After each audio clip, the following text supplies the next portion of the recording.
La presentación de Arno, no apenas voy a hablar nada de él, porque él, dentro de la conferencia, os va a explicar y contar pues sus orígenes, su deriva personal y su trabajo también, y se va a presentar, va a contar cosas que os van a interesar. Pero sí deciros algo que él no va a decir, desde luego, y es la generosidad absoluta de su trabajo que nos ha entregado y ha puesto a disposición de todos nosotros, sin buscar ninguna compensación de ningún tipo. Toda su vida ha estado dedicada a este trabajo y lo ha puesto a disposición de todos nosotros. Gracias y os dejo con Arno.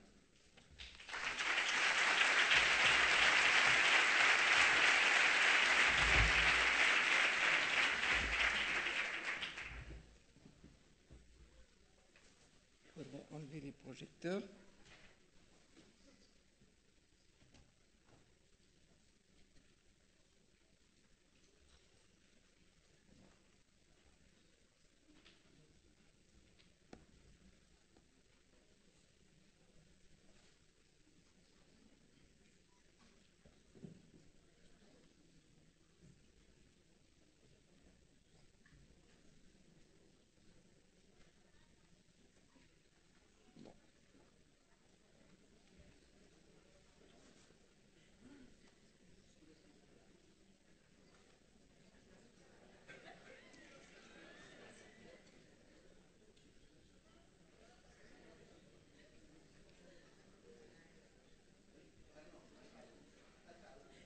Bon.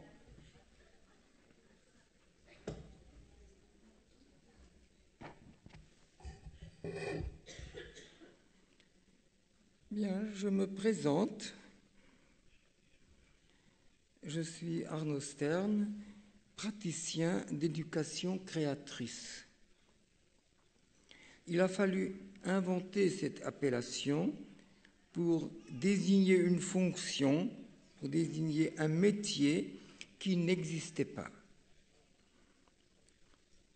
Je l'utilise officiellement pour ma carte d'identité, pour mon passeport et d'autres formulaires, mais il n'entre jamais dans l'espace qui est prévu à la ligne profession.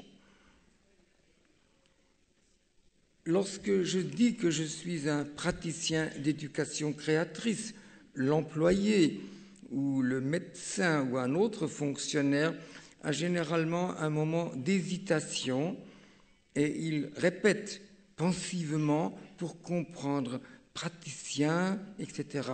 Et il considère finalement que ce doit être quelque chose de sérieux. Mais à vous, je peux dire ce que je suis vraiment.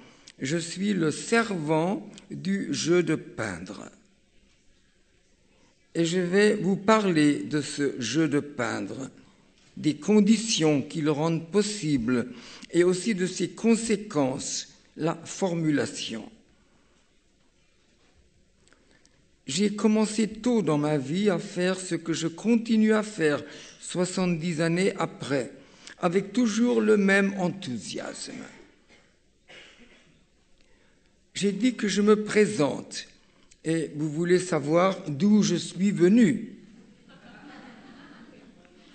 Je suis né par une nuit d'été 1924 à Kassel, en Allemagne. Je vous laisse réfléchir sur la date, faire le petit calcul. J'étais ce petit garçon mignon, comme tous les enfants de cette époque. Mais tous les enfants de cette époque ne sont pas restés mignons.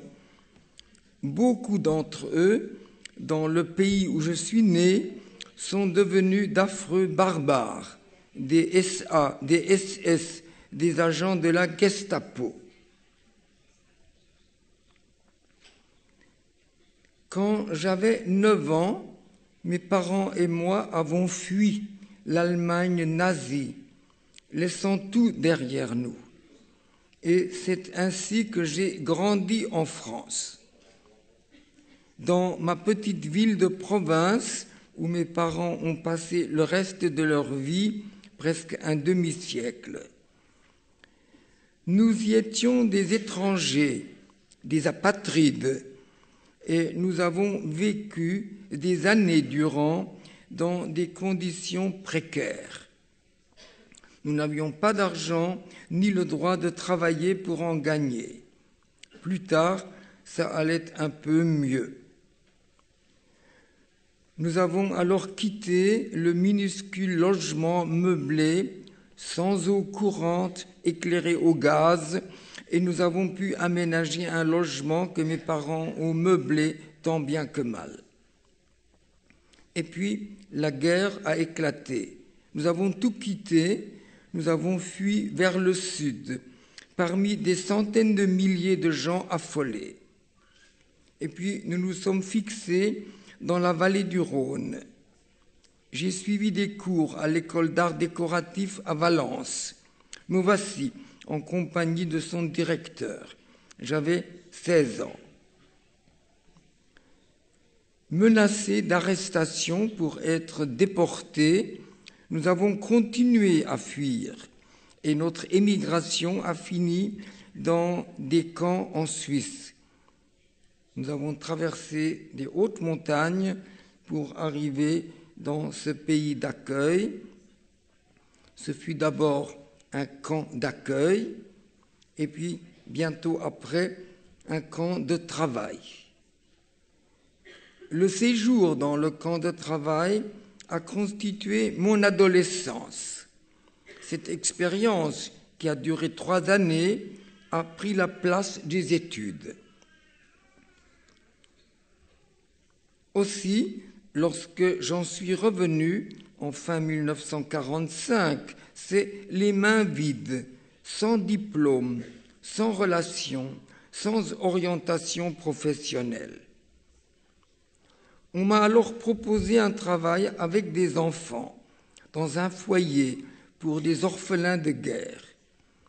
Ce devait être un job occasionnel, mais pour moi, c'était une rencontre décisive. Lorsque, quelques années plus tard, j'ai quitté l'orphelinat, la maison d'enfants, j'ai installé un atelier en ville, à Paris, pour continuer à faire peindre des enfants. Ce premier atelier, dans un quartier mal desservi par les transports en commun, a eu cependant un très grand succès. 3 années plus tard, j'ai déménagé et me suis installé dans le beau quartier de Saint-Germain-des-Prés. L'atelier s'appelait l'Académie du jeudi, parce qu'à cette époque, le jeudi était le jour de congé des enfants. J'ai accueilli là beaucoup d'enfants dans ces années 1950-1960. 150 enfants de tous les âges venaient peindre chaque semaine. Beaucoup s'en souviennent 40 ou 50 ans après, lorsque par hasard je les rencontre dans la rue. Ils disent tous que ce sont les plus belles heures de leur enfance. Et certains ajoutent qu'elles ont été décisives pour toute leur vie. Je ne faisais rien d'autre. Je vivais dans ce lieu extraordinaire, au milieu de cette activité enchanteresse. Et j'étais le témoin de manifestations auxquelles mon attention ne pouvait rester indifférente. Je constatais que dans des centaines de tableaux qui se faisaient sans relâche étaient représentés les mêmes choses. Et j'ai donc noté cela. Et j'ai établi un étonnant inventaire qui est devenu plus tard le commencement d'une étude scientifique. 2 constats s'étaient d'abord imposés à moi. Dans la succession de centaines de tableaux étaient contenues les mêmes choses.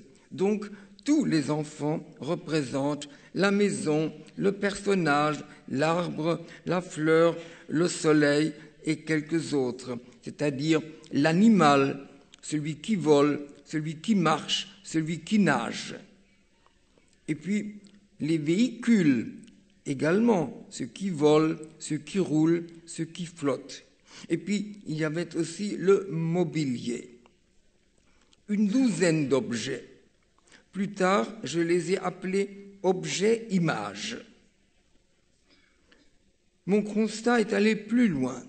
En effet, ce ne sont pas seulement les mêmes objets que les enfants représentent, mais ces objets sont façonnés de la même manière chez tous les enfants. Ils ont une conformation typée. Cela est spectaculaire en ce qui concerne la maison que tous les enfants construisent ainsi et qui ne ressemble pas du tout à celle qu'ils habitent ou qu'ils voient dans leur environnement. La maison typée d'un enfant, d'un autre encore, et puis celle-ci, et celle-là. Et c'est chaque fois d'un enfant différent. Mais tous habitent la ville dans des maisons hautes et qui ne ressemblent pas à celles qu'ils tracent sur leurs feuilles. 8 maisons de 8 enfants, 9 maisons, je pourrais en extraire des centaines semblables et de diverses origines. J'y reviendrai plus tard, car je sais quelle est la question que vous voulez poser à ce sujet. Tous les objets-images n'ont pas le même comportement. Certains objets-images jouent des rôles divers. Cela veut dire qu'ils sont diversement typés. C'est le cas de l'arbre, qui joue une quinzaine de rôles différents. J'en montre quelques-uns dans la succession de ces images. Et puis, d'autres objets-images ont une évolution programmée qui passe par des stades déterminés. C'est le cas de la maison, et la maison typée que nous venons de voir il y a un instant. Cette maison s'est ainsi formée. Elle a été précédée d'une maison triangulaire qui avait d'abord été un simple triangle. Et ce triangle est issu de la figure de la goutte. La goutte s'est formée lorsque le petit enfant est devenu capable de raccorder la fin d'une trace arrondie à son commencement. La trace arrondie que vous voyez ici. Et avant d'en être capable, il laissait d'une gesticulation impulsive surgir ce que j'appelle les gyroulies. Voilà donc l'origine de la maison typée. Voilà donc les étapes de l'évolution programmée qui conduit à cette maison. Un autre objet a une évolution programmée, c'est le personnage. Il existe 3 espèces de personnages typés. Celui-ci, dont vous voyez l'origine et l'évolution à droite, et un exemple en gros plan. Et puis, cet autre personnage, dont l'origine est la même que celle de la première espèce, mais qui résulte d'une évolution différente. Et puis, une 3e espèce, avec son évolution encore différente, mais dont l'origine est aussi la figure ronde.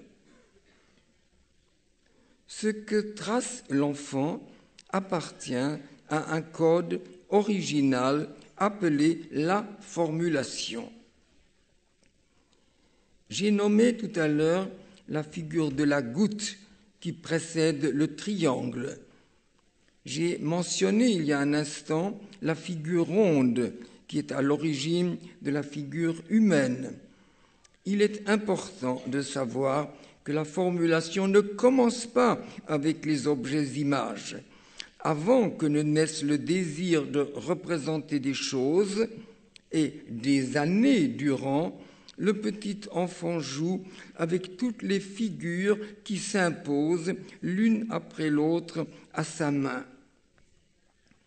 Voici quelques exemples de ce qui s'appelle les figures primaires. Plus tard naît le jeu avec les objets images.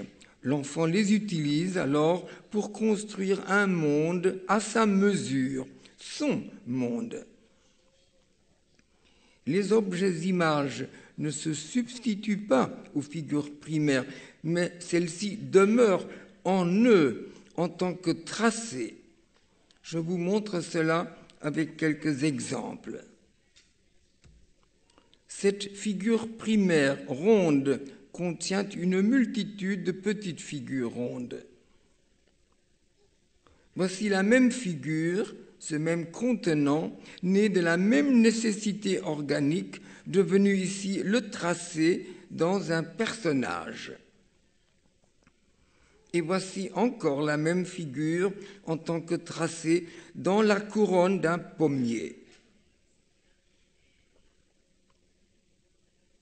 Une autre figure primaire, la figure rayonnante. La même figure rayonnante est ici un tracé dans l'objet image fleur. Et ici, elle est contenue dans les mains de ce personnage. Je n'ai pas mentionné le soleil parce que de vous-même, vous avez tout de suite pensé à lui à propos de la figure rayonnante. Voici une autre figure primaire, celle de l'échelle. Ce n'est pas l'image d'une échelle dont on se sert pour monter, mais un assemblage de traits qui est propre à la formulation. La figure de l'échelle, tracée par un enfant qui vit dans la forêt vierge au Pérou. Voici, relié à la maison, un chemin strié qui contient aussi la figure de l'échelle. Et puis voici des personnages dont le corps est strié, tracé par une jeune femme éthiopienne. Et à côté, ce même personnage au corps strié fait par un enfant parisien. Et un autre exemple encore, voici une figure formée par l'assemblage de 3 traits. Vous la voyez chez un petit enfant. La même figure s'impose à cet autre enfant, mais Nicolas, que vous voyez ici, est plus grand. Et il ne se contente pas d'accueillir cette figure primaire, il l'accepte certes, et il se demande à quoi il peut l'utiliser. Et il en fait un personnage. Cette même figure s'est imposée à ce petit nomade du désert d'Afghanistan. Il en fait des animaux, car le troupeau est une préoccupation majeure pour ces nomades. Et un autre enfant nomade a fait un personnage formé de cette manière. Cette figure, faite d'un trait horizontal aux extrémités duquel sont attachés des traits verticaux, est contenue dans l'objet image table que vous voyez ici. Un habitant de la forêt vierge ou un nomade du désert va-t-il dessiner une table, un objet qui lui est inconnu? Va-t-il représenter une maison, la maison typée de la formulation?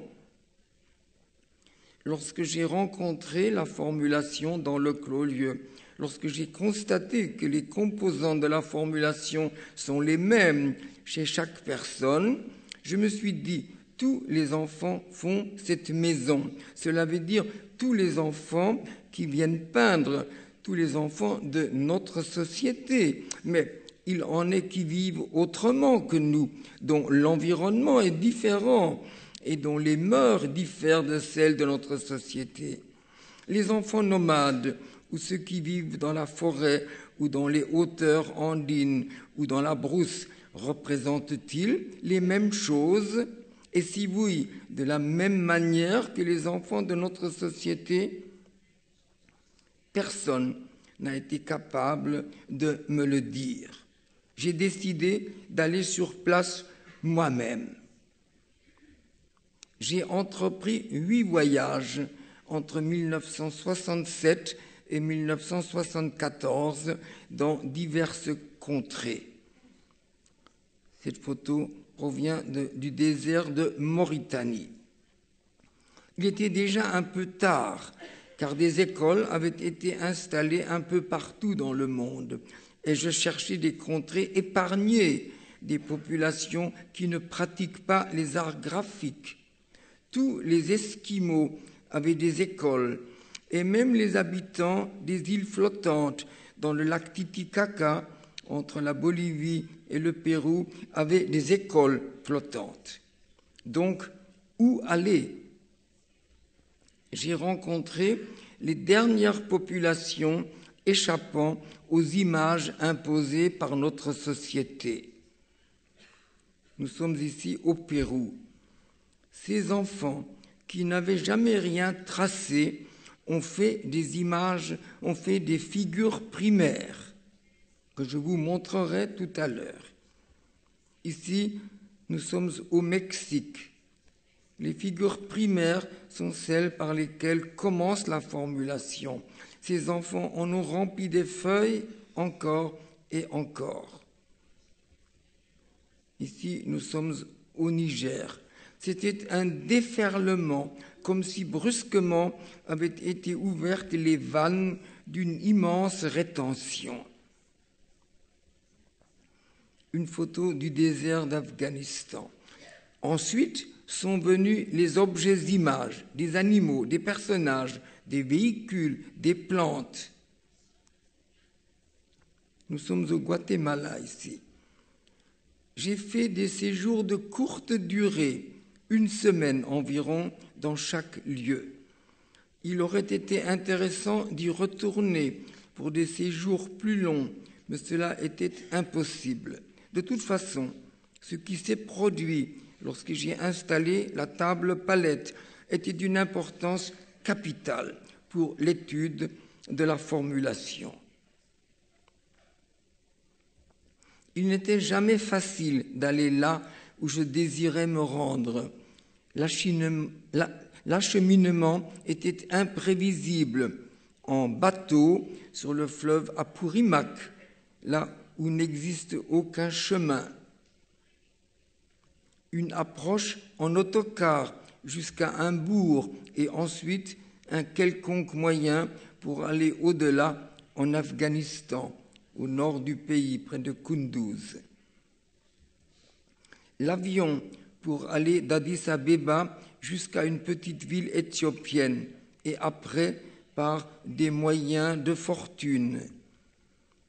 J'ai traversé l'immense forêt vierge de la Nouvelle-Guinée, assis derrière le pasteur qui s'est offert pour me conduire en motocyclette jusqu'à un village où ne conduit aucune route. Vous voyez la moto ici. Lorsque je suis reparti du hameau, où j'avais passé 1 semaine dans la brousse éthiopienne, des gens ont porté ma valise jusqu'à la route voisine.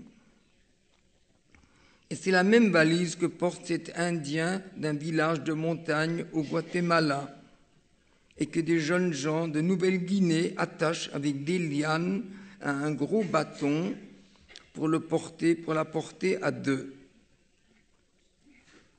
Et moi, je les ai suivis à travers la forêt pendant plusieurs heures jusqu'à un petit hameau. Mais les enfants y étaient scolarisés, tous sauf 2. Alors le lendemain, nous avons fait le chemin en sens inverse. Et quelques heures plus tard, depuis Vanimo, je suis reparti avec le pasteur dans un village que je vous montrerai plus tard. Mon premier voyage m'a donc conduit en Mauritanie en 1967. Et en avril 1968, je suis allé au Pérou, dans un village situé à 4000 mètres d'altitude dans les Andes, dans la région d'Ayacucho. Voici le paysage de Pulperia, des nuages, une humidité pénétrante, un froid terrible la nuit. Dans la grotte dont vous voyez ici un petit peu l'entrée sur cette image. Dans le fond, il faisait noir et l'on n'aurait pas pu y peindre. Des enfants sont assis devant l'entrée sur ce grossier pavage. Et vous voyez 2 feuilles contenant les premières traces de l'un de ces enfants. Ils étaient peu nombreux, ils venaient de loin, les maisons étaient dispersées dans le paysage, je les ai souvent attendus. Je vous montre quelques images d'une évolution chez un petit garçon. Elle commence donc par des figures rondes, répétées dans de nombreuses feuilles, et puis naît un personnage typé, placé sur un petit socle qui représente un camion. Le personnage est typé dans sa constitution, avec cependant une particularité qui est propre à cet enfant. Les bras du personnage sont doublés. Et ce personnage est répété de feuille en feuille. Il va évoluer, ainsi que cela est programmé pour ce type de personnage. D'abord fait d'une tête ronde à laquelle s'attachent 2 traits, à la fois les limites latérales du corps et les jambes, et puis plus tard avec un trait horizontal marquant la base du corps avec un sexe attaché. Ce sont quelques extraits que je vous ai montrés d'une longue série. Intéressante est aussi l'évolution d'une petite fille, Fortunita, dont je montre quelques séquences.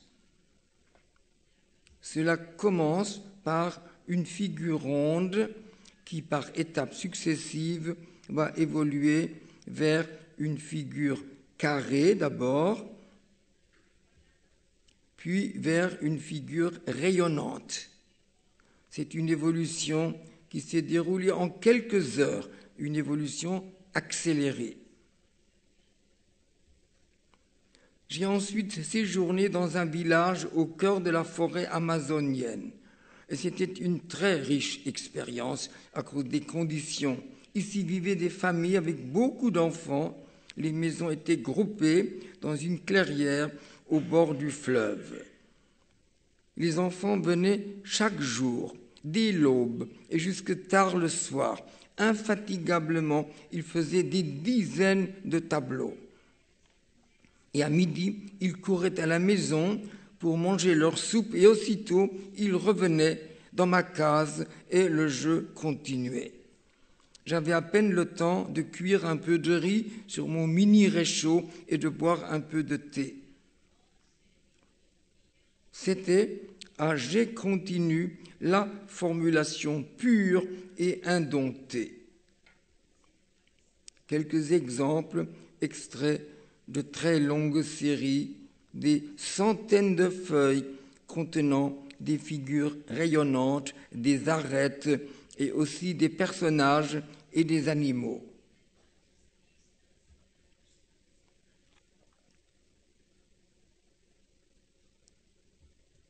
Voici Emilio.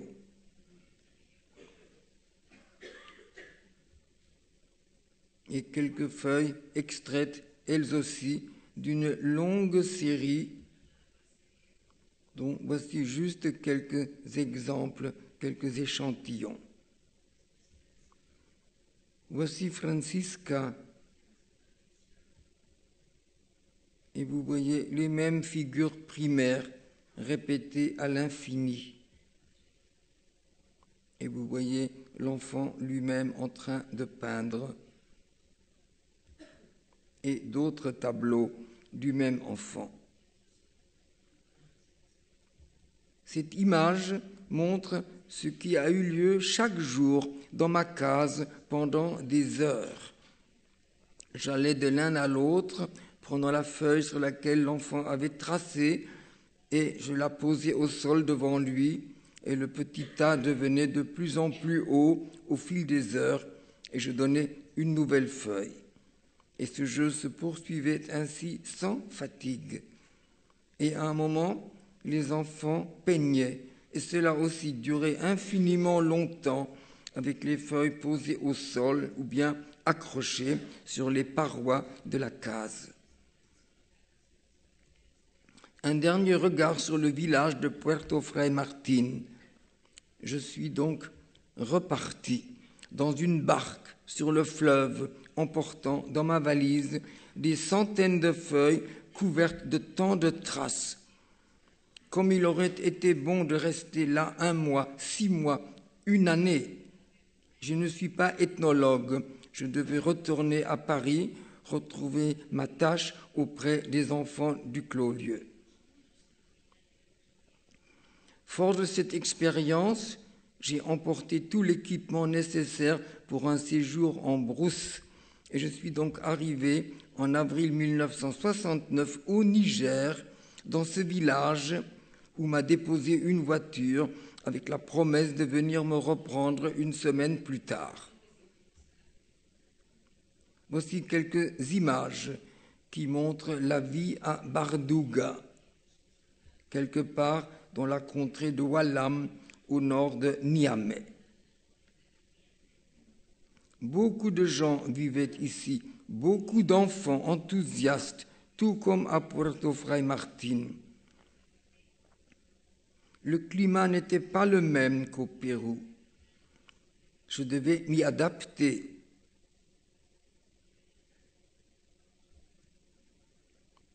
On pouvait dessiner au stylo toute la journée et les enfants étaient là dès l'aube, chaque jour.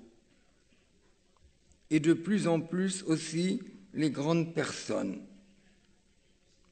Mais on ne pouvait peindre que tôt le matin, parce qu'une fois le soleil levé, il faisait trop chaud et les pinceaux devenaient tout de suite secs et durs. Je fixais donc les feuilles sur un mur en argile avec des épingles à nourrice. C'était le même zèle, le même enthousiasme que dans la forêt vierge au Pérou, et les traces authentiquement spontanées reflètent le plaisir de chaque personne et elles appartiennent totalement à la formulation. Voici comment un enfant joue avec un personnage typé. Il le trace, le répète, joue à le varier. Il ressemble à une maison et aussi à des plantes. Ses membres se compliquent, sont articulés de toutes sortes de manières. Et il est entouré d'oiseaux qui se multiplient et qui remplissent l'espace de leur multitude. Et dans certains de ces oiseaux est contenu un plus petit. C'est ce que faisait tout pareillement Emilio, ce petit garçon de la forêt vierge au Pérou. Vous voyez les 2 enfants ici côte à côte et en dessous les oiseaux qu'ont fait ces 2 enfants. Chacun de ces enfants jouait sans retenue. Voici d'un autre garçon un personnage, le personnage typé de la formulation, mais des bras supplémentaires lui ont poussé et des oreilles ou des cornes s'allongent et se multiplient. Voici Yakuba, un garçon très vif d'esprit qui met en scène l'objet de ses préoccupations. Un homme grimpe sur le toit d'une maison pour attraper des oiseaux. Et puis à côté, un personnage dans une voiture. Une maison, une voiture en peinture. Et surtout des personnages en mouvement, qui marchent, qui gesticulent et dont les membres sont excessifs. Il a joué avec de telles mises en scène dans des dizaines de feuilles. Il passait toutes les journées dans ma maison à tracer ainsi. Voici un autre enfant, idée, avec d'autres personnages également d'une configuration typée et qu'il répète de feuille en feuille lui aussi.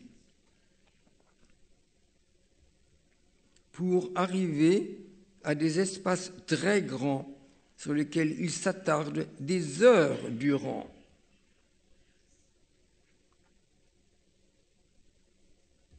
Et voici Gambi, une jeune fille ou une jeune femme, tout aussi enthousiaste, mais moins disponible, parce qu'à tout moment, elle devait s'interrompre et aller je ne sais où, à la maison, je suppose, et puis un peu plus tard, elle revenait pour continuer. Ces feuilles sont remplies de figures rayonnantes et d'arêtes, exactement comme les feuilles d'Halimou. Mais Halimou est une fille éthiopienne. L'Éthiopie n'est pas le Niger, mais les figures tracées sont les mêmes, et ce sont celles de Marcelina, de Francisca et d'autres enfants vivant dans des contrées différentes. C'est en 1972 que je me suis rendu en Éthiopie. Voici l'autorisation de circuler dans le pays que m'avait délivré le ministère responsable. Elle ne m'a pas épargné les innombrables difficultés au cours de mes errements à la recherche d'un lieu propice. J'ai eu la chance d'aboutir dans un hameau au milieu de la brousse et d'y demeurer une semaine dans la tente que des agronomes français m'ont prêtée.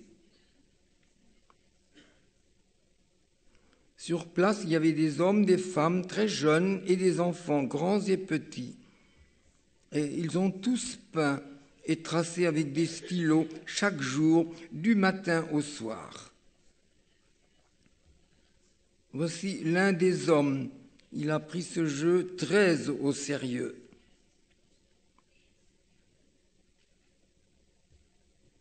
Voici des personnages typés d'un garçon, répétés de feuille en feuille, et puis des figures primaires, figures rayonnantes et d'autres qui apparaissent et qui se multiplient.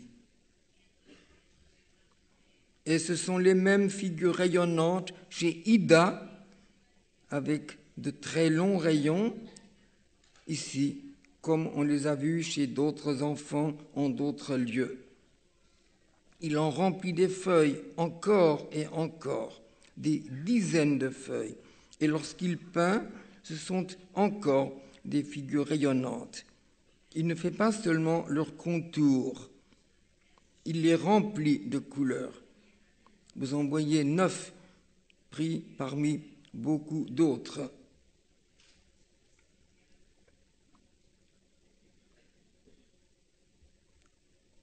Le voici encore en train de peindre. Et cette abondance rappelle celle des enfants de la forêt vierge, Marcelina, Francisca. Vous voyez ici quelques-uns des innombrables personnages dont le corps contient le tracé de l'échelle de Irgutu, une jeune femme qui, comme tous les autres, a pris ce jeu très au sérieux. Elle a tracé la même figure de l'échelle lorsqu'elle peignait. De ce grand garçon que vous voyez ici devant la table palette, je vous montre 3 tableaux. Regardez tout ce qu'ils contiennent, combien de figures et quelle densité dans chacun de ces espaces. Des figures primaires que vous connaissez maintenant et que vous reconnaissez, et d'autres que je n'ai pas mentionnées, mais qui sont toutes aussi importantes, comme la croix, comme l'enroulement, comme le contenant, et aussi des objets-images, dont surtout un personnage en forme de croix, qu'il a tracées également au stylo dans une multitude de feuilles. Il faudrait regarder tous les tableaux, ceux de chaque personne. C'était un déferlement d'expression. On a peint tous les jours, jusqu'à 3h moins le quart. Et à ce moment, j'ai fait arrêter le jeu pour vite ramasser tous les tableaux qui formaient un immense tapis par terre. J'ai tout rangé dans ma tente, dans la partie étanche de ma tente, parce que ponctuellement, chaque jour, à 15h, c'était le déluge. Et puis, 1 heure après, c'était fini, le ciel s'était vidé, le soleil revenait et le sol redevenait sec. Après 1 semaine, les agronomes français sont venus me reprendre. Les gens avaient été très heureux. J'étais tombé du ciel parmi eux. Ils ont peint. Un jour, je suis reparti. Ils n'ont plus peint. Ils n'ont pas pleuré, n'ont pas dit « Merci, monsieur, nous avons eu du plaisir à vous connaître ». Pour eux, pour les gens du désert, de la forêt, de la brousse, la vie est une aventure quotidienne. Ils ne spéculent pas, ils vivent simplement. Tout peut arriver, ce qui arrive est accepté. Ils ne connaissent pas la notion de l'inattendu, parce qu'ils n'attendent rien et ne prétendent pas tout savoir. J'étais allé en 1969 en Afghanistan pour rencontrer des nomades. À Kaboul, j'ai donc pris contact avec les autorités françaises. J'ai obtenu de l'ambassade une recommandation pour une personnalité politique à Kunduz. Je connaissais la tactique. On m'envoyait au loin, on se débarrassait de moi. Le sénateur à Kunduz m'a reçu avec une grande amabilité. Il parlait un français parfait. Il aurait voulu me garder dans sa demeure, mais ses enfants étaient scolarisés. Lorsque je leur ai donné papier et stylo, ils ont dessiné des natures mortes, des bustes, un oiseau sur une branche, des coupes en cristal. Je ne suis pas resté là, mais il m'a conduit chez son cousin Djelani. J'y suis resté 1 semaine. Vous allez voir les résultats. Le jeu s'est déroulé un peu partout, devant la maison ou dans l'un des nombreux patios. Les feuilles posées sur ces canapés ou par terre, et quelquefois elles étaient fixées au mur. C'était exaltant, à longueur de journée. D'abord, il n'y avait que des enfants. Ensuite, des grandes personnes sont entrées dans le jeu. Des hommes. Jamais une femme n'est apparue durant la semaine que j'ai passée ici. Vous allez voir les traces de cet immense enthousiasme, de ces enfants ardents dont jaillit la formulation dans sa pureté absolue et dans l'abondance indomptée.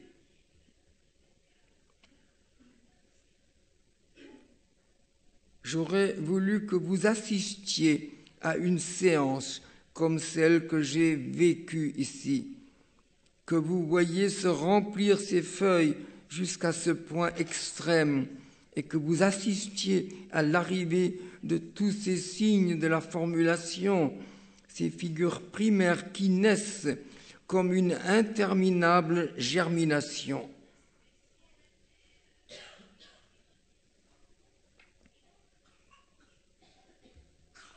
Quelle énorme quantité de traces, quelle volupté vécue par chacun.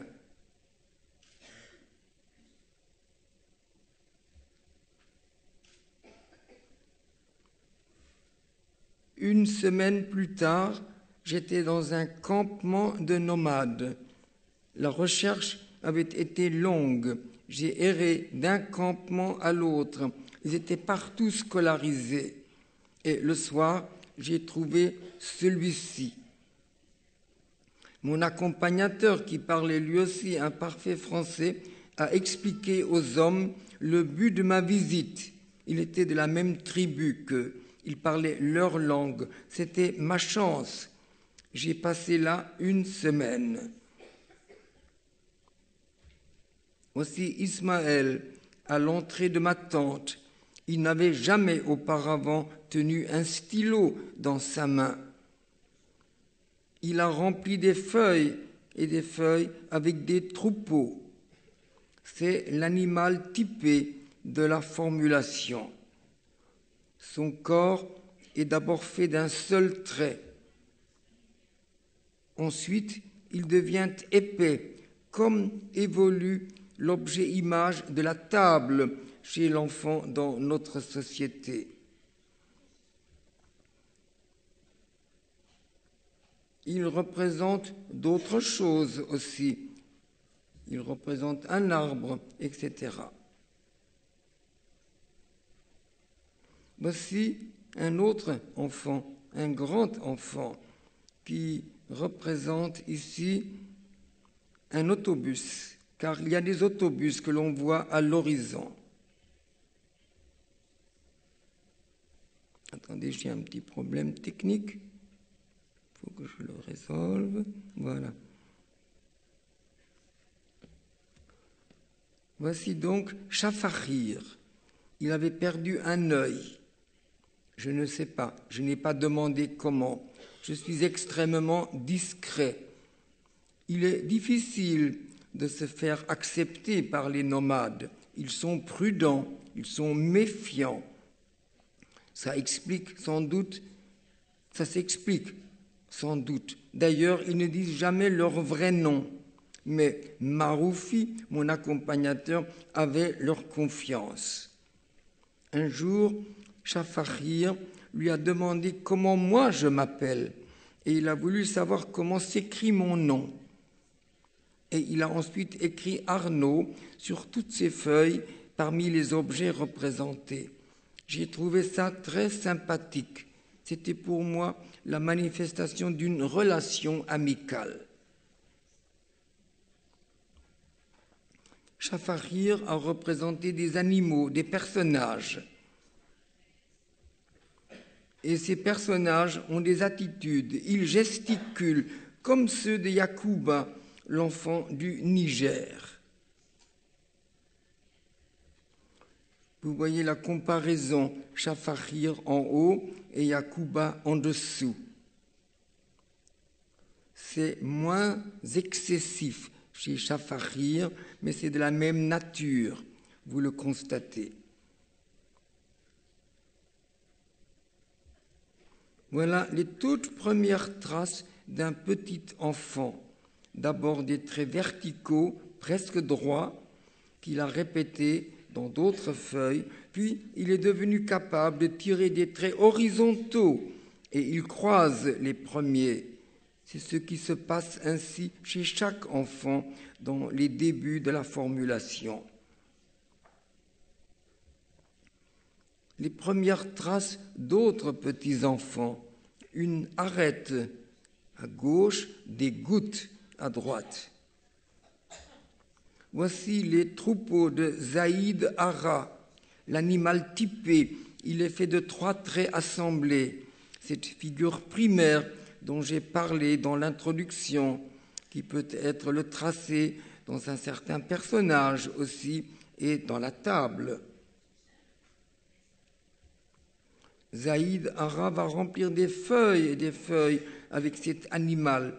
Il ajoutera des traits, non pas pour qu'ils aient 4 pattes comme ceux d'Ismaël, mais en faisant du corps une arête. Et dans d'autres feuilles, il joue avec des figures rondes et avec des gouttes, et il les remplit de traits croisés selon une nécessité parallèle à la première. Et toujours, il revient à ces animaux. Dans les plus grands espaces, lorsqu'il peint, apparaissent d'autres figures primaires. Dans une feuille, vous voyez une figure rayonnante, tout en bas à droite. Il y avait beaucoup d'autres enfants, mais aucune femme, ni même une fille ne s'est montrée.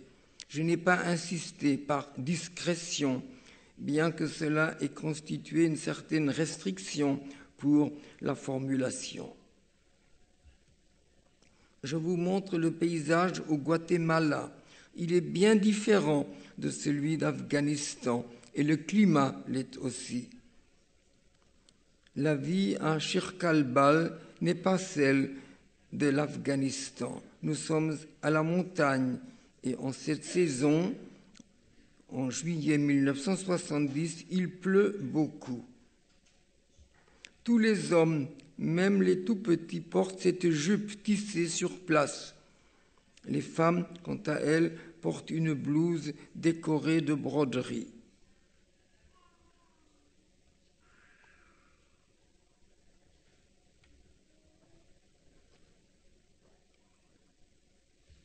Ma femme m'a accompagné dans ce voyage. Un des Indiens nous a prêté l'une de ses maisons. Vous en voyez le mur, fait en planches brutes, réunies par des lianes. Elle avait un toit de chaume. Il y faisait très sombre. Il n'entrait qu'un tout petit peu de lumière, qu'à travers les fentes, entre les planches mal assemblées, à travers lesquelles les enfants nous observaient lorsque nous étions à l'intérieur pour manger ou pour dormir. Très souvent, ici, comme dans les autres lieux où j'ai séjourné, les enfants ont commencé, comme celui-ci, à remplir des feuilles avec des figures rondes multipliées. Et après quelques jours, d'autres figures se sont formées. Dans la suite des tableaux d'un petit enfant, vous allez assister à l'éclosion de la figure rayonnante.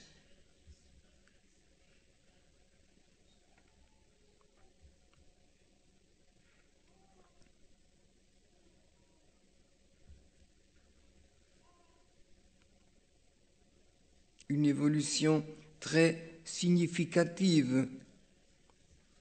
Et en voici une autre chez Catalina. Elle commence par ce remplissage de l'espace qu'elle répète dans maintes feuilles.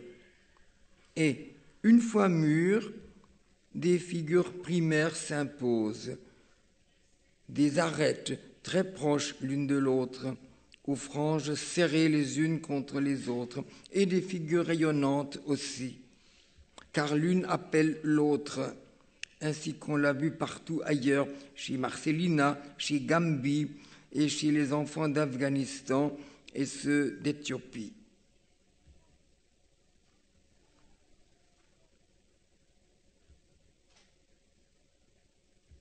Regardez la concentration de cet enfant. Il trace, tout son corps participe à cet acte.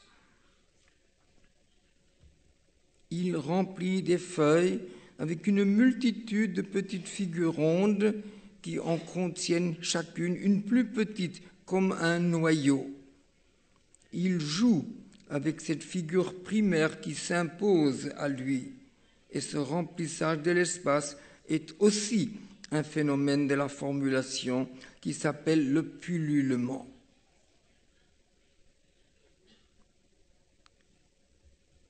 Les mœurs varient d'un endroit à l'autre. J'ai raconté que chez les nomades du désert en Afghanistan, aucune fille n'est venue peindre. C'était un peu différent dans le domaine de Djelani. Aucune femme ni jeune fille ne s'est jamais montrée, mais les petites filles de Djelani et d'autres filles de leur âge venaient tous les jours. Chez les nomades du désert en Mauritanie, en revanche, les femmes venaient peindre, elles n'étaient même pas voilées. Notre voisine, à Shirkalbal, donc au Guatemala, a invité ma femme dans sa maison et elle lui a montré comment elle faisait des tortillas. C'était difficile avec un rouleau à pâtisserie, une pierre à peine cylindrique, et elle riait beaucoup de la maladresse de ma femme. Ma femme en a profité pour la faire dessiner.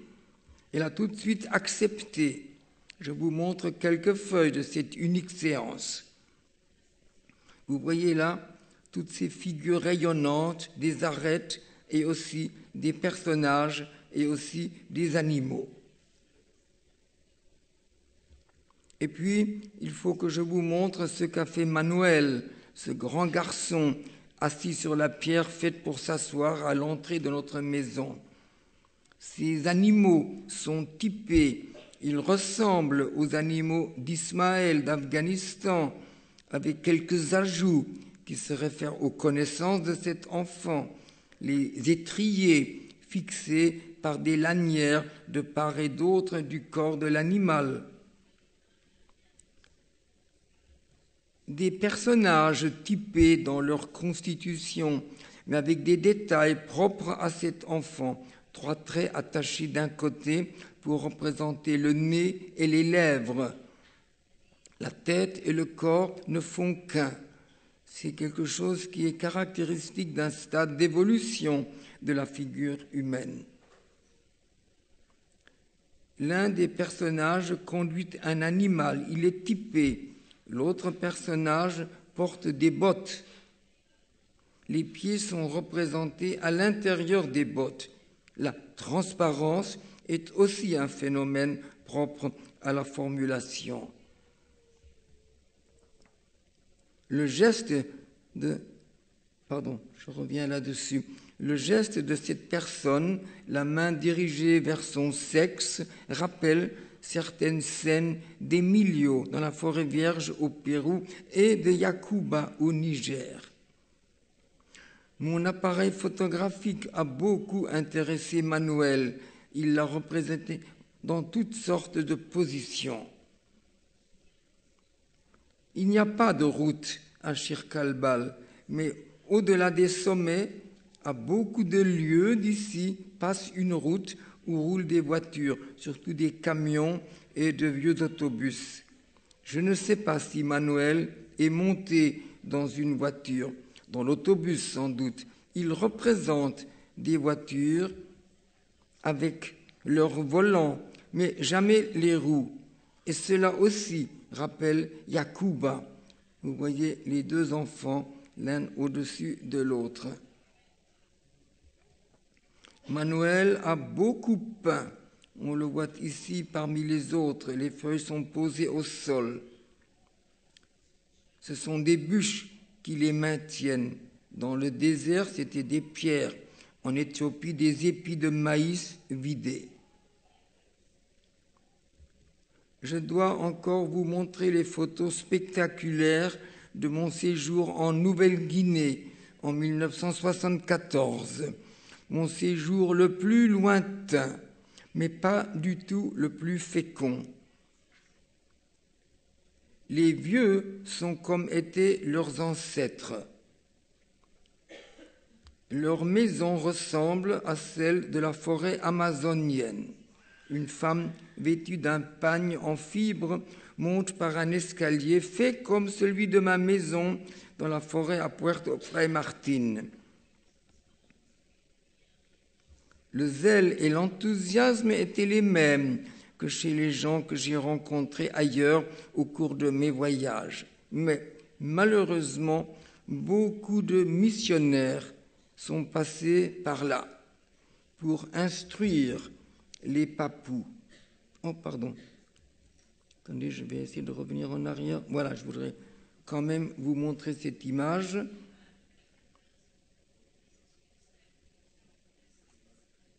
Ces missionnaires ont essayé de convertir à toutes sortes de foi. Et puis, il y a eu des armées australiennes, japonaises. Elles aussi ont laissé des traces. Et puis enfin, il y a eu des ethnologues. Ils leur ont appris à dessiner des dragons, des aigles et d'autres choses. Ils les ont encombrés d'images parasites. Quelques-uns, les plus petits de ces enfants, y ont échappé. J'ai lu le livre d'un ethnologue qui décrit une population isolée au Mato Grosso, des personnes qui n'ont jamais rencontré d'autres gens que ceux de leur tribu. L'auteur dit qu'ils ne connaissent pas le dessin. C'est intéressant. Les populations que j'ai rencontrées ne dessinaient pas, ni dans le sable, ni sur leur corps, ni ailleurs. Cela m'avait d'abord étonné, mais cet ethnologue confirme que cela existe. Savez-vous ce qu'il a fait à la suite de cette constatation? Vous pensez qu'il leur a donné du papier et des crayons pour voir ce qu'est une trace spontanée? Pas du tout. Il leur a donné des images à recopier pour voir s'ils en sont capables. Quelle attitude bornée! Voici donc les enfants dans ma maison, dans la forêt en Nouvelle-Guinée, sur le balcon de ma maison ici. Dans la succession de ces feuilles, vous pouvez suivre l'évolution d'un enfant, la multitude des figures rondes d'abord, des rayons poussent à certaines, toutes deviennent des figures rayonnantes. 6 feuilles extraites d'une longue série, d'abord un long trait vertical qui coule de haut en bas à travers la feuille, avec comme un petit nœud à chaque extrémité. Et puis, tout en répétant ce trait, l'enfant ajoute des traces de chaque côté.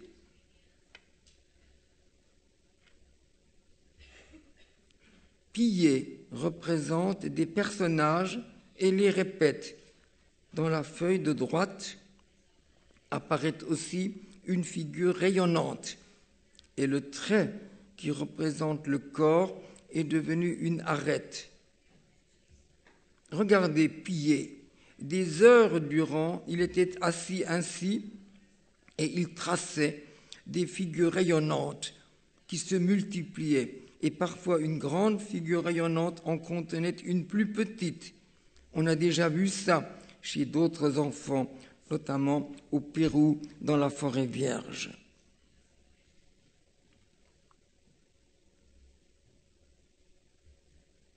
La figure rayonnante émane d'une nécessité dominante chez Pillé. Mais parfois, c'est autre chose qui s'impose à lui. Une autre figure apparaît parmi les figures rayonnantes. Les enfants ont peint comme ceux de partout. Ils ont immédiatement compris à quoi servent les pinceaux, eux qui n'avaient jamais rien tracé, et comment on tient et trempe un pinceau. Les grandes personnes se sont jointes aux petites, et ce jeu leur a donné le même plaisir. À cause des ethnologues, des missionnaires et des soldats, cette expérience était moins féconde que les autres dont j'ai parlé. C'était le sentiment que j'avais durant mon séjour. Après, lorsque j'ai regardé les traces de ceux qui étaient restés sans influence directe, j'ai trouvé que cela avait valu la peine d'aller si loin et de proposer ce jeu aux gens de cette forêt vierge. Il est intéressant de constater ce qui différencie les gens de toutes ces contrées. On ne vit pas dans le désert comme dans la forêt vierge ou comme dans une ville. Chaque population a développé sa culture qui résulte de son adaptation aux conditions de son milieu. Cela se traduit par la manière de se vêtir, de se nourrir, d'habiter, de penser et de croire. La survie dans la forêt vierge développe des aptitudes. Elles sont différentes de celles qu'impose l'existence d'un nomade, d'un montagnard, d'un citadin. Malgré ces énormes différences de mentalité et de comportement. La trace est rigoureusement la même chez tous. Les mêmes figures s'imposent à chaque personne et les mêmes tracés s'incarnent dans des objets-images, les objets-images nés de l'intention. L'intention, le raisonnement sont en relation avec des préoccupations dues à la vie, à la survie. J'avais entrepris ces voyages avec une interrogation. Très vite, elle s'est avérée vaine comparée à ce que je rencontrais. Les nomades n'ont pas représenté la maison, le bateau, le pommier ou des poissons, mais les enfants de notre société qui connaissent des maisons ne représentent pas la maison de leur environnement. La maison typée de la formulation a une certaine configuration. C'est cette configuration qui s'impose au-delà de toute intention. Elle s'est imposée à l'enfant de la brousse au-delà de son intention de représenter un objet. Le tracé qui donne à la maison sa configuration typée est contenu dans les personnages de Nicolas, à gauche, de Idé, au Niger, d'une femme nomade en Mauritanie, qui a façonné ces personnages de deux manières, et l'une et l'autre contient le tracé de la maison. Dans la deuxième, le triangle est en bas, mais les notions de haut et de bas peuvent ne pas exister dans la formulation. Un nomade du désert ne représente pas le typique bateau à voile. Il n'en sait pas l'existence, bien sûr. Mais qu'est-ce qui caractérise ce bateau? En quoi est-il typé? C'est une coque horizontale d'où s'élève au centre un mât vertical et deux traits descendent de son sommet vers les deux extrémités.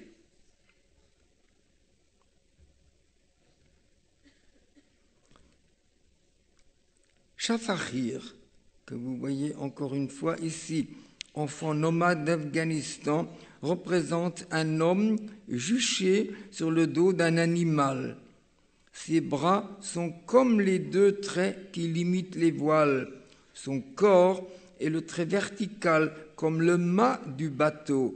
L'animal est comme la coque du bateau.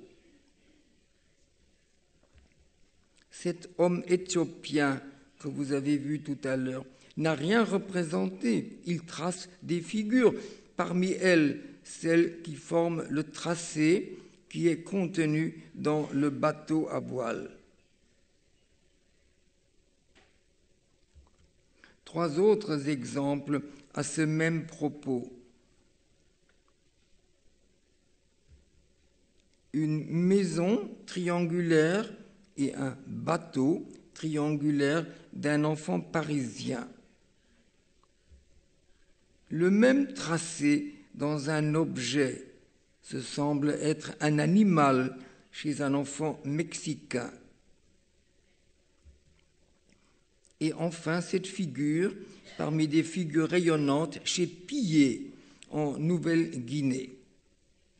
Certes, je n'ai pas rencontré les mêmes images.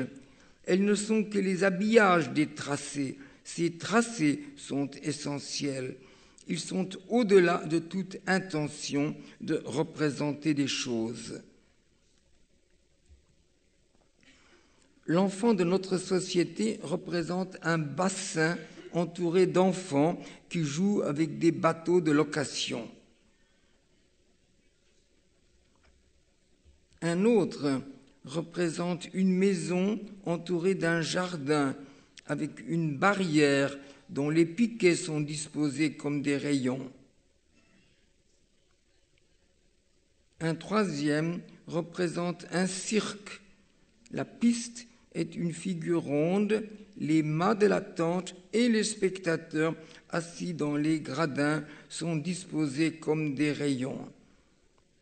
Ce sont des images nées de diverses intentions correspondant à des préoccupations diverses. Ces mangeurs de couscous sont une image des mœurs de Mauritanie. Une jeune femme nomade l'a faite. Dans chacune de ces images, dans le bassin, dans le jardin, dans le cirque, dans les mangeurs de couscous, est contenue la figure rayonnante, née d'une nécessité commune à tous les humains. Cette nécessité est en chacun. Elle n'a jamais pu se manifester dans sa spécificité. Son origine est dans la mémoire organique qui a enregistré les événements de la formation de l'organisme selon le programme génétique. C'est ce qui explique son universalité. C'est l'obligation de s'adapter à un milieu qui crée des différences. Dans la formulation, tous se retrouvent dans ce qui les rend semblables. Pour que la formulation puisse se produire, il faut des circonstances particulières. Il faut que la personne se libère du monde des autres, de l'obligation de recevoir et de donner. Il faut qu'elle puise en elle-même, il faut qu'elle puisse se concentrer sur elle-même, plonger dans les profondeurs de son être, renouer avec ce passé qui échappe à sa réflexion. C'est une situation inhabituelle pour permettre une manifestation inéprouvée. C'est pour cette manifestation qu'existe le clos-lieu. Il rend cette manifestation possible. Elle devient une habitude, elle devient aisée à chacun au-delà de sa culture, quelles que soient les habitudes de sa vie. Le jeu de peindre n'est pas une autre manière de pratiquer l'art de peindre, c'est tout à fait autre chose. La formulation n'a rien en commun avec l'art. L'art appartient aux artistes. La formulation appartient à tous les autres. Avant d'être révélée dans le clos-lieu, la formulation n'était pas connue, on l'a ignorée, on n'en soupçonnait pas l'existence. Sa connaissance donne un autre regard sur la trace et elle invite à un autre comportement envers l'enfant qui trace. J'espère que vous savez maintenant que ce que trace spontanément l'enfant n'est pas une tentative plus ou moins réussie de faire un beau dessin, mais que cela est une manifestation vitale, que c'est la trace de tous les humains, qu'elle appartient au code universel de la formulation. Merci d'avoir eu la patience de m'écouter et de regarder toutes ces images que je vous ai montrées.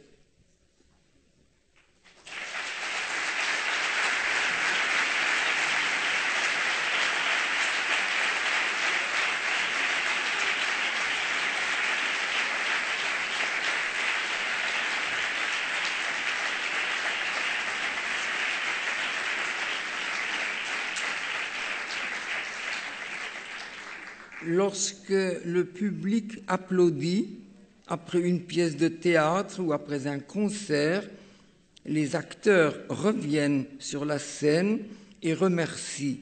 Les musiciens donnent un petit morceau supplémentaire.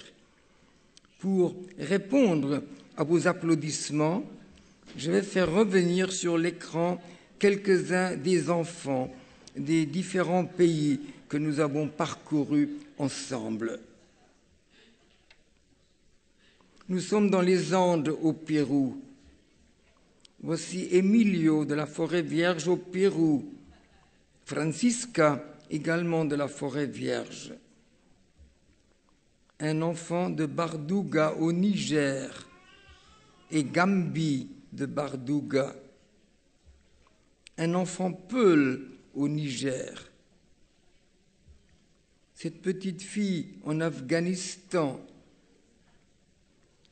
Et encore une fois, Ismaël, un enfant nomade d'Afghanistan.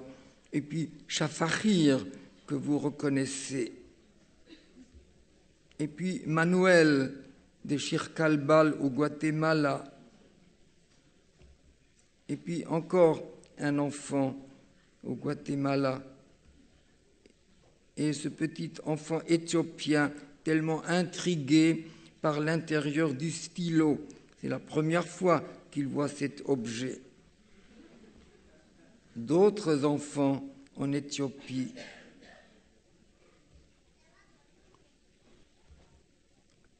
Et nous voilà encore une fois en Nouvelle-Guinée.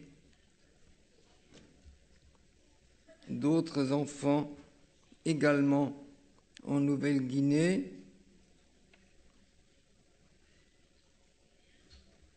Et puis des enfants mexicains. Je n'ai pas beaucoup parlé du Mexique. Voici quand même une image des enfants devant la table palette.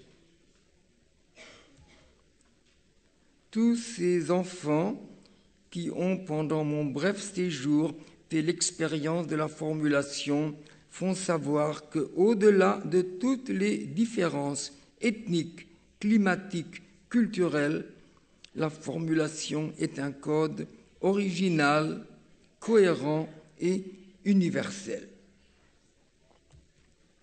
Cette fois-ci, j'ai vraiment fini.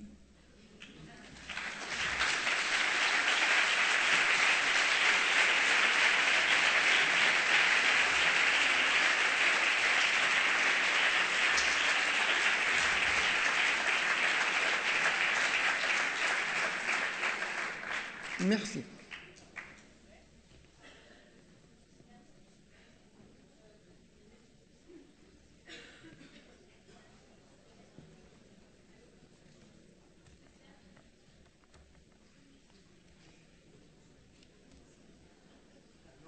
Si. Ah, il faut que je mette mon casque, hein, c'est ça? Attendez.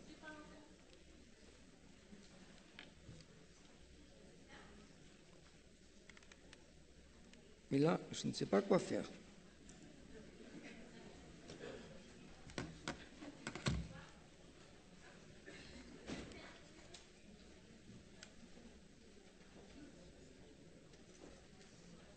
Peut-être qu'il faut appuyer là. Voilà. Si.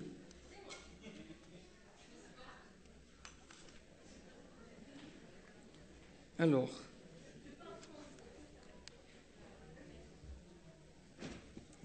Bonsoir. J'entends maintenant. Alors. Oui. Bon, mais je suis française. Trop fort, attendez, je vais réduire un peu le volume.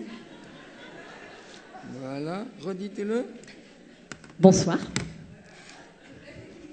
Bon, mais je suis très heureuse de vous rencontrer ce soir. J'ai quelques questions à vous poser, notamment sur ce qu'on vient de voir.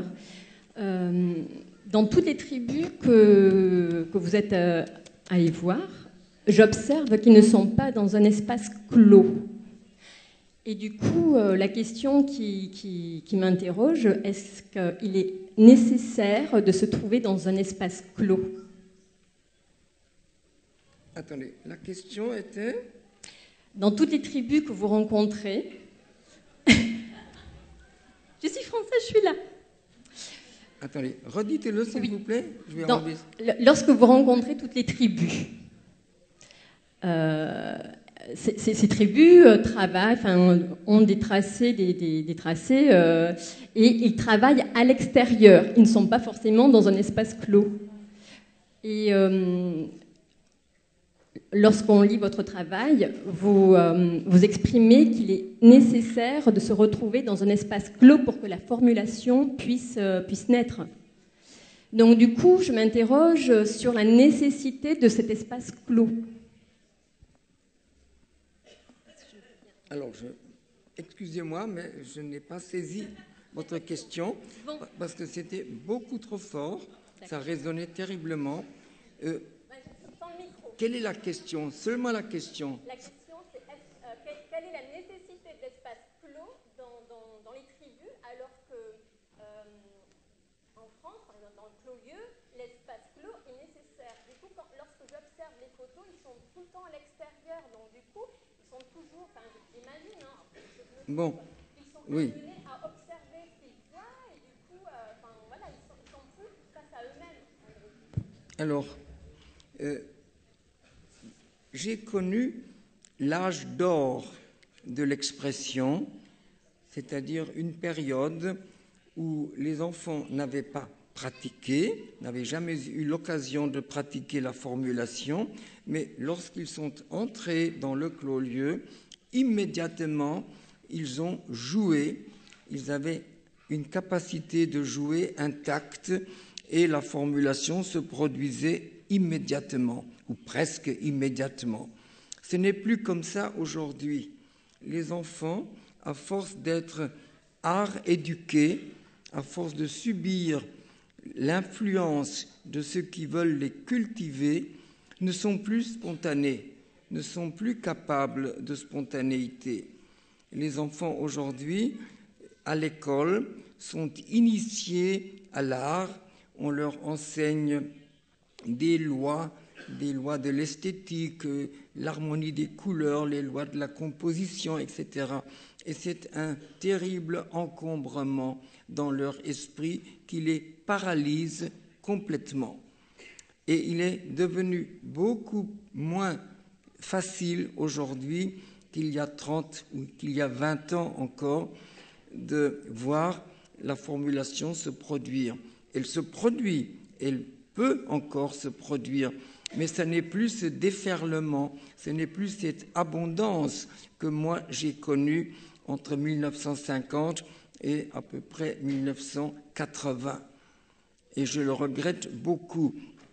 Et je m'efforce de faire connaître la formulation pour que l'on sache combien elle est vitale, combien elle est importante pour chacun et combien elle est en danger de disparaître à cause du traitement des enfants. Et je pense que personne ne veut faire du mal aux enfants. Mais une fois qu'on constate qu'on leur fait du mal, il faut bien changer d'attitude. Et je pense que si l'on fait connaître la formulation, on la sauve de toutes les menaces de tous ceux qui sont en train de la détruire. On se fait aujourd'hui beaucoup de soucis pour ce qui est en péril dans notre environnement, la disparition de la banquise au pôle, la disparition des hirondelles, des insectes, etc. On se fait beaucoup de soucis à cause de la pollution de l'air, de l'eau, de la terre.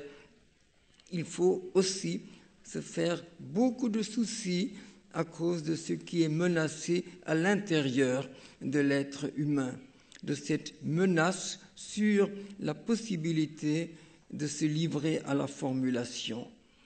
Et je pense aux enfants qui ont la chance de venir dans le clos-lieu ou dans un lieu semblable au clos-lieu, car il y en a bien sûr même ici, où le jeu de peindre est proposé et où chacun peut se régénérer et retrouver la formulation. Je pense à ces enfants qui ont la chance de le vivre. Oui, mais autour d'eux, ils sont des centaines de milliers, voire des millions à travers le monde qui jamais plus n'auront accès à cette possibilité. Et cela me peine beaucoup, cela me préoccupe et j'espère que très rapidement se répandra la connaissance de la formulation pour qu'on sauve cette précieuse capacité de se livrer à la formulation. Est-ce que cela est une réponse possible à votre interrogation ?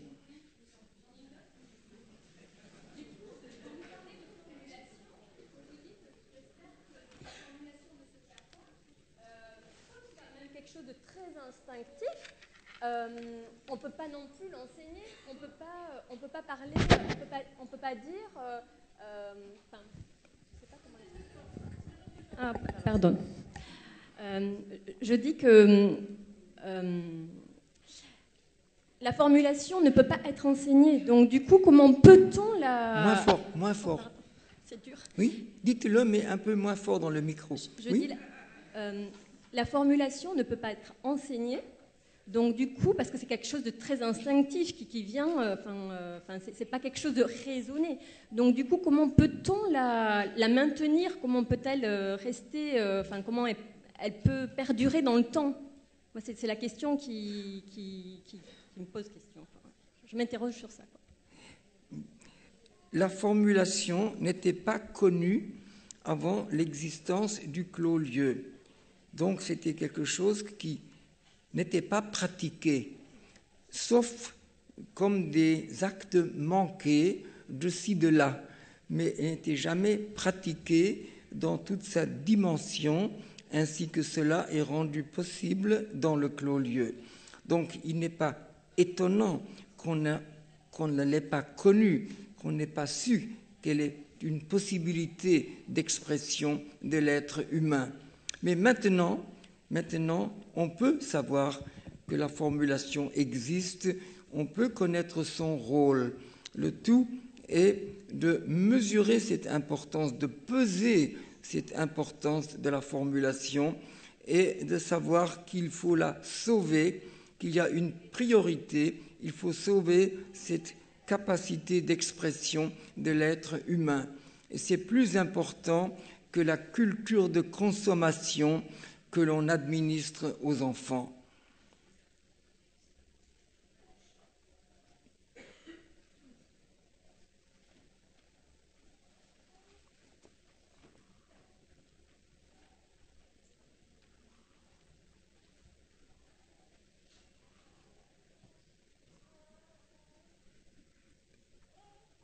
Peut-être pour que vous puissiez pleinement mesurer l'importance de la formulation, je vais encore ajouter quelque chose. Nous avons tous une capacité de penser à notre passé. Et lorsque nous cherchons quel est notre plus ancien souvenir, nous arrivons à l'âge de 3 ans, à l'âge de 4 ans, car j'ai souvent posé la question à des interlocuteurs, jusqu'à quel âge porte votre souvenance?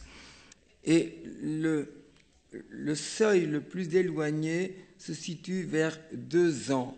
Moi-même, j'ai des souvenirs que je peux parfaitement dater et situer dans ma 2e année. Oui, mais au-delà, personne n'a de souvenirs qui vont au-delà de ce seuil des 2 ans. Et cependant, nous avons vécu déjà 2 années de la petite enfance et nous avons vécu les 9 mois qui ont précédé la naissance. De cela, il ne resterait aucune trace. Cela se serait évaporé, aurait définitivement disparu. Mais alors, nous sommes des êtres qui ignorons notre commencement. Nous sommes sans commencement. Mais la mémoire organique existe et elle est différente de la souvenance. La souvenance enregistre des événements, mais la mémoire organique, non, elle n'enregistre pas des événements. Elle enregistre la formation de l'organisme depuis son début. Et celui qui vit la formulation retrouve son commencement.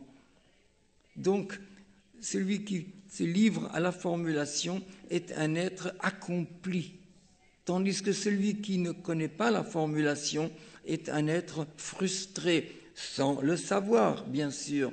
On peut vivre sans connaître l'existence de la mémoire organique, sans avoir pratiqué la formulation qui permet de puiser dans la mémoire organique. Mais celui à qui cela est accordé est un être qui atteint un degré supérieur d'existence.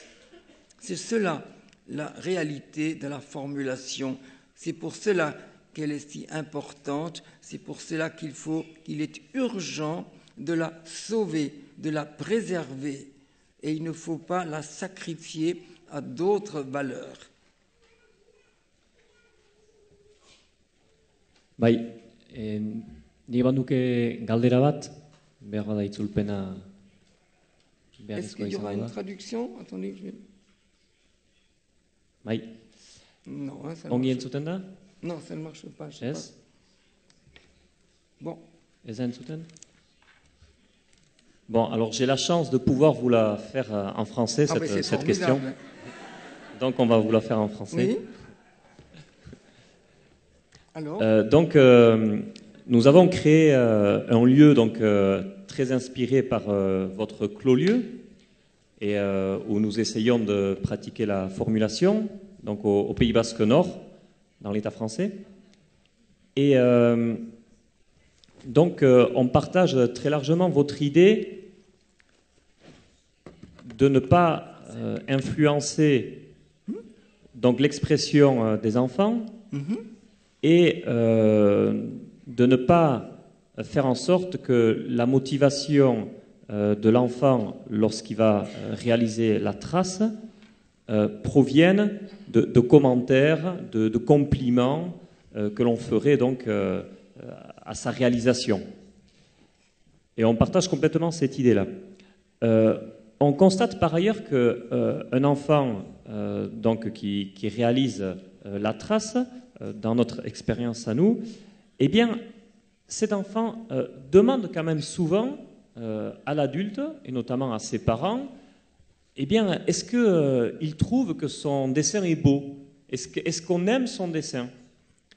Et alors, la question, c'est...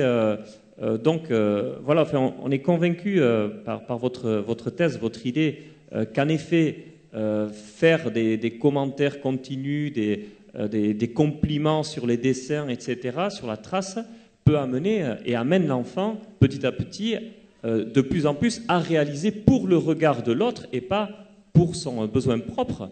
Mais en même temps, et c'est là ma question, est-ce qu'un enfant, pour l'estime de soi, pour la construction de sa confiance en lui-même, est-ce qu'il n'a pas besoin, de temps en temps, d'une certaine reconnaissance ou voilà, d'une réponse de l'adulte? Ah oui, tiens, j'aime ton dessin, je trouve beau, etc.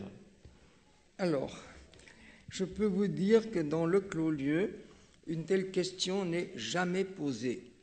Et moi, je ne peux vous parler que de ce que je fais, de ce que je sais. Je ne sais pas comment est aménagé le lieu dont vous parlez. Je ne sais pas comment vous pratiquez, ni ce qu'on fait, ni ce que deviennent les traces de l'enfant après la séance. Peut-être qu'il y a là quelque chose qui est différent du clos-lieu. Est-ce que c'est un lieu entouré de 4 murs? Oui. Il est complètement étanche, complètement séparé du quotidien. Bon, et que deviennent les traces des enfants? Elles sont archivées comme on suit vos conseils et vos pratiques. L'enfant n'en porte jamais. Non, jamais. Alors, donc vous faites ça très bien, vous faites ça comme il faut le faire, mais l'enfant, normalement, ne demande pas si le servant a une opinion sur sa trace. Il ne le demande pas. Parce que le servant joue un autre rôle et l'enfant comprend très bien quel est le rôle du servant. Le rôle du servant, c'est de faciliter le jeu à l'enfant. C'est pour ça qu'il a recours à lui. C'est pour ça qu'à tout instant, le servant intervient. Mais l'enfant sait aussi que cet adulte-là n'est pas comme les autres. Il n'interroge pas l'enfant. Il n'a aucune opinion sur la trace de l'enfant. Mais pour avoir une telle attitude, il faut connaître la formulation, il ne faut rien attendre, il ne faut pas être curieux, il ne faut pas se demander ce que l'enfant a voulu exprimer, etc. Dès l'instant qu'on se pose des questions, C'est comme si on la posait à l'enfant. Cela crée une attitude interrogative. Bon, je ne peux pas résoudre votre problème. Alors, je ne peux parler que de ce que je sais, et je peux vous dire que jamais dans le clos-lieu, un enfant ne quête mon opinion sur ce qu'il a tracé. Jamais un enfant n'est mécontent de ce qui émane de la profondeur de son être. Mais les enfants ne sont plus des enfants aujourd'hui. Les enfants sont tellement déformés, il faut très longtemps pour qu'ils redeviennent des êtres capables de jouer et d'être spontanés. Et de toute façon, il faut du temps, il faut des semaines, il faut des mois pour régénérer les enfants. Donc, juste la précision que j'apporterai, c'est vos trouvailles, en fait, ou vos concepts sont très intéressants dans la vie de tous les jours aussi, à l'extérieur d'un clos-lieu. Et donc, est-ce que vous pensez qu'à l'extérieur d'un clos-lieu, lorsqu'un enfant réalise que ce soit un dessin ou réalise avec de l'argile quelque chose ou réalise un bricolage avec du bois, etc., est-ce que vous pensez qu'il faut se passer de tout commentaire envers l'enfant et tout le temps et ne pas qu'il n'y ait pas de reconnaissance de la part de l'adulte lorsque l'enfant demande « Eh bien, est-ce que vous trouvez jolie mon œuvre? Est-ce qu'elle vous plaît, etc. » Est-ce que donc à l'extérieur du clos-lieu, à votre avis, un enfant n'a pas besoin de temps en temps de cette reconnaissance de la part d'un adulte pour son estime, pour la confiance en soi-même? Alors, tout dépend des conditions dans lesquelles ce jeu est proposé aux enfants. Je sais que des parents me disent « L'enfant fait un dessin et quand il l'a fait, il me le montre. Et qu'est-ce que je dois lui dire à ce moment-là » L'enfant veut que je lui dise que c'est bien, que c'est beau. Oui, bien sûr, si on crée cette situation-là, c'est comme ça que ça se produit. Mais il ne faut pas que ce soit ainsi. Il ne faut pas que l'enfant fasse un dessin et l'apporte pour que l'adulte l'apprécie. Il faut que l'adulte soit présent. Comme dans le clos-lieu, le servant est présent. Alors l'enfant sait que l'adulte a fait attention à lui, il sait la présence de l'adulte et il n'a pas besoin d'aller lui montrer ce qu'il a fait. C'est la seule manière d'empêcher que l'enfant ne quête l'appréciation de l'adulte. Mais il faut dire aussi que les enfants sont déformés par les habitudes qu'ils ont prises ailleurs, et notamment à l'école. L'école crée la dépendance de l'enfant. C'est comme ça, on ne peut pas le nier. L'enfant est noté, l'enfant est jugé par ses maîtres. Évidemment, un enfant qui est soumis à ce régime devient un enfant dépendant, le contraire d'un enfant autonome. Et dans le clos-lieu, dans les conditions spécifiques du clos-lieu, il va se régénérer, il va comprendre que dans cette situation, ce n'est pas comme ailleurs, ce n'est pas comme dans le quotidien, et qu'il existe donc une possibilité d'être soi-même et non pas dépendant du jugement des autres. Et puis il y a un mot que vous avez employé et qui pour moi est significatif et qu'il faut éviter, bien sûr, c'est le mot œuvre. Car une œuvre contient un message. L'adulte qui crée une œuvre la dote d'un message. Son intention est de communiquer à travers une œuvre. C'est le rôle de l'œuvre, notamment de l'œuvre d'art, bien sûr. Et tandis que la formulation n'aboutit pas à une œuvre. Le jeu n'aboutit pas à un produit. C'est ça qui distingue le jeu de toute autre activité. Le jeu est une activité gratuite. Il n'en résulte rien. Donc, il n'y a pas d'œuvre. Il n'y a pas, au bout du geste, l'œuvre qui peut être accueillie par d'autres. Ce qui compte dans le jeu, c'est le moment même où il se déroule. Et il n'y a pas après le jeu.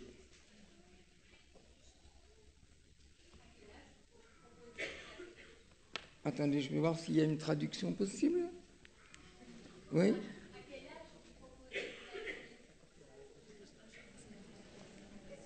Ah, attendez, si elle parle en français, je n'ai pas besoin de casque. Oui, alors dites-le un peu.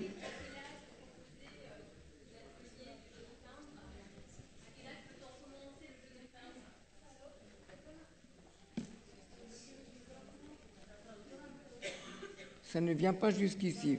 On va passer par la traduction peut-être. Oui, si vous entendez ce qui se dit, dites-le moi.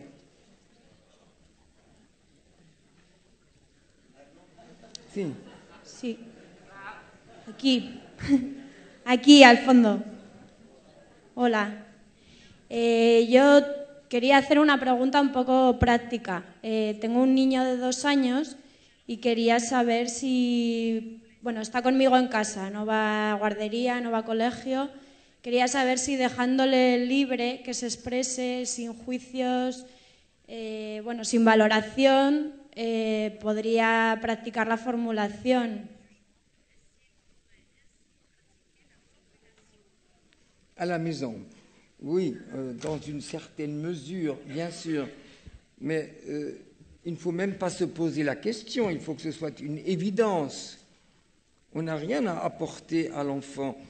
On vit avec l'enfant, on suit son évolution, on satisfait l'enfant selon sa demande. Il ne faut pas devancer ses demandes. Il faut être auprès de lui. Et c'est exaltant d'être avec un enfant qui se développe et de voir toutes ces acquisitions qui n'ont pas besoin de l'aide des autres, qui ont seulement besoin de l'assentiment de l'adulte, qui est la référence pour l'enfant, c'est-à-dire ses proches. Et il ne faut pas vouloir autre chose que ce que l'enfant est capable de faire. Et on a le droit de s'émerveiller de cette évolution. Mais c'est tout. Ce n'est pas une glorification de ce que fait l'enfant, c'est le constat de son évolution qui est quelque chose de très positif et qui est quelque chose de très exaltant pour l'adulte. Je ne comprends pas comment des parents peuvent renoncer à cette évolution, à suivre cette évolution de l'enfant. Ils se privent d'un très grand plaisir. Et je pense que ce qui procure une vraie satisfaction dans la vie, c'est de vivre avec ses enfants. C'est tellement plus enrichissant que tous les biens culturels, que tout ce que la culture de consommation propose pour consoler finalement les gens de la mauvaise situation de la vie d'aujourd'hui.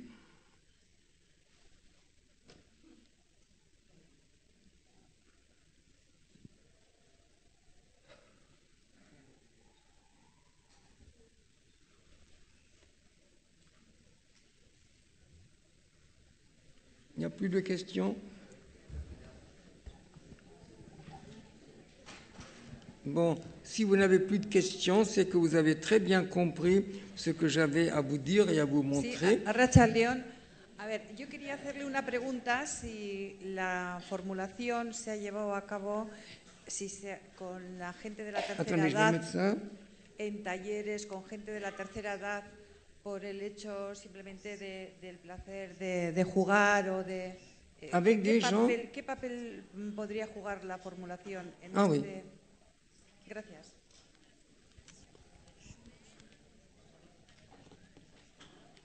Oui. Bon, il n'y a aucune différence dans le jeu entre la personne de 5 ans et la personne de 50 ans ou de 80 ans. La formulation est exactement la même.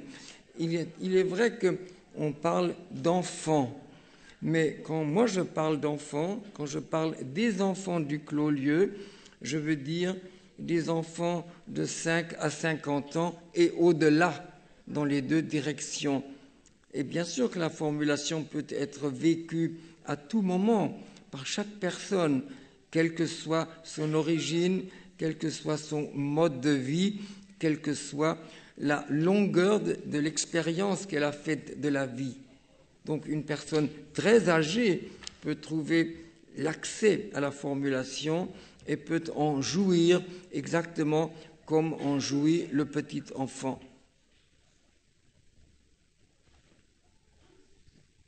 Quand je parle d'une formulation universelle, c'est aussi à cela que je pense.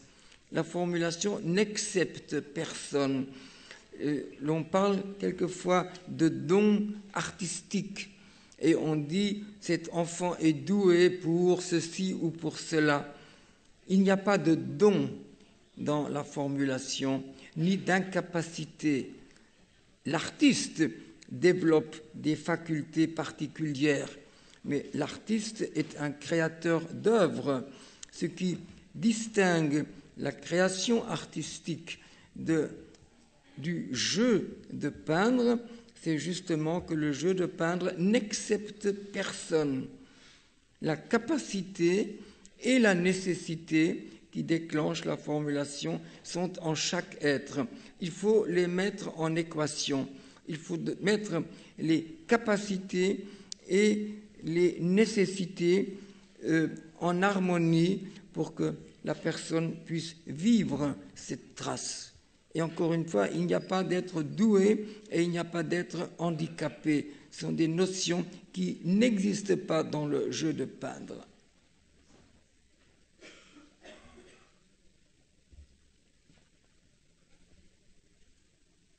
Bai, bueno, arrastion. Arrastion. Bizi garen egoera honetan, krisi garaian gaudela, ez bakarrik ekonomikoki, baizik eta sozial arloan eta hezkuntza arloan eta baloren kontuan ere. Uste duzu egoera ezin hobea baten aurrean gaudela berriz formulazioa eta hezkuntza eredu berezi hau berriz pilpilean jartzeko eta edatzeko?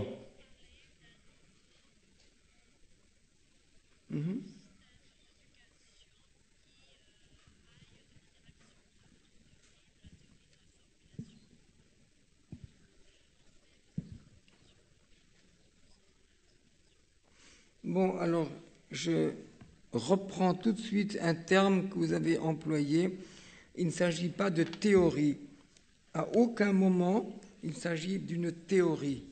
Et je ne suis pas un théoricien, je ne suis jamais parti d'une idée, mais seulement de constat. Lorsque j'ai installé le clos-lieu, je n'ai pas pensé, comme un théoricien l'aurait fait, si je crée un lieu ainsi fait, il va se déclencher ici une manifestation particulière. Ce n'était pas du tout comme ça. J'ai créé un lieu pour le confort de chacun et j'ai constaté ensuite que j'avais créé des conditions pour une manifestation sans précédent. Mais ce n'était pas délibéré. C'est un constat que j'ai fait. Donc c'est là pour dire que ce n'est pas une théorie. C'est une pratique, il est vrai, une pratique avérée au cours de nombreuses années et d'une pratique qui se répand et dont peuvent témoigner un certain nombre de personnes à travers le monde qui l'ont éprouvé de la même manière que moi. Ça n'a rien à voir avec une crise économique, sinon que nous ne sommes pas dans la culture de consommation, mais en marge de tous les principes de cette société de consommation. Alors, je ne vais pas vous parler de l'école, bien sûr, je ne vais pas vous parler en détail de ce qui est nuisible à l'enfant. Je ne vais pas vous dire comment il faut vivre, ce n'est pas du tout mon rôle. Pourquoi le ferais-je? Je ne suis pas un conseiller familial, je laisse ce soin à d'autres. Mais il est évident que grâce à ce que la personne vit dans le clos-lieu, elle se transforme, elle affirme sa personnalité et elle fait une très importante expérience relationnelle. Dans le jeu de peindre, il y a des grands et des petits dans le même groupe. Ce qui frappe quand on voit le clos-lieu, c'est la diversité qui est le contraire de l'uniformisation dans le système dans lequel nous vivons. On met les enfants en classe d'âge, parce qu'on pense qu'ils sont comparables. Et moi je dis, les êtres humains ne sont pas comparables. Il faut développer justement ce qui distingue une personne d'une autre. Il faut leur permettre de s'affirmer, que chacun s'affirme tel qu'il est, sans modèle de comportement. Et ce qui est important dans le jeu de peindre, c'est d'être avec les autres, non pas en compétition avec les autres, pas comparé à eux. On ne se mesure jamais aux autres. C'est ça qui est si merveilleux dans le jeu de peindre, c'est de voir une quinzaine de personnes, chacune vivant sa nécessité, sans penser être plus, sans penser être moins qu'un autre, seulement d'être différent. Et tout en étant différent, d'avoir quelque chose en commun, de vivre cette communauté pendant le jeu, car c'est un jeu qui se passe avec d'autres et non pas dans la solitude. Donc ça, c'est une expérience relationnelle véritable et qui est profitable à l'être humain durant toute sa vie, dans toutes les circonstances de la vie. Pour peut-être le préciser, je vais ajouter ceci. La formulation se produit dans le clos-lieu qui offre à cette manifestation la quiétude. La personne n'a rien à redouter. Elle n'a pas à redouter l'opinion des autres, l'intrusion des autres dans son propre monde. Donc la formulation ne peut pas avoir lieu dans sa plénitude, dans toute sa dimension, ailleurs que dans le clos-lieu. Il peut y avoir des moments où se manifeste ceci ou cela, mais un peu comme une fleur pousse en dehors d'un jardin cultivé parce que le vent en a emporté la semence. Mais ça, c'est donc une vérité, la formulation et la langue maternelle du clos-lieu. Mais le jeu de peindre comporte encore une autre facette.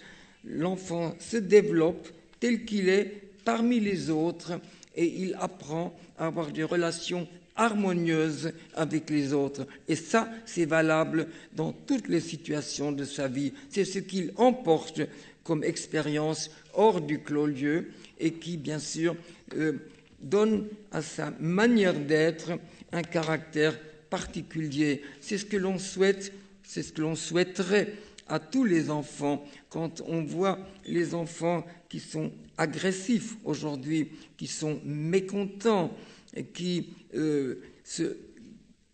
n'ont pas un accès immédiat aux autres, mais qui sont bagarreurs finalement, destructeurs, on voudrait qu'ils viennent dans le clos-lieu pour rencontrer les autres d'une autre manière. Ça transforme la société de vivre le jeu de peindre dans le clos-lieu. C'est pour ça que j'espère que cela se répandra, non pas cette théorie, mais que cette pratique se répande et que beaucoup d'enfants aient la chance de vivre le jeu de peindre. La société s'en trouvera différente. La société se transformera grâce au jeu de peindre. Elle en a vraiment besoin et c'est quelque chose de très urgent aujourd'hui.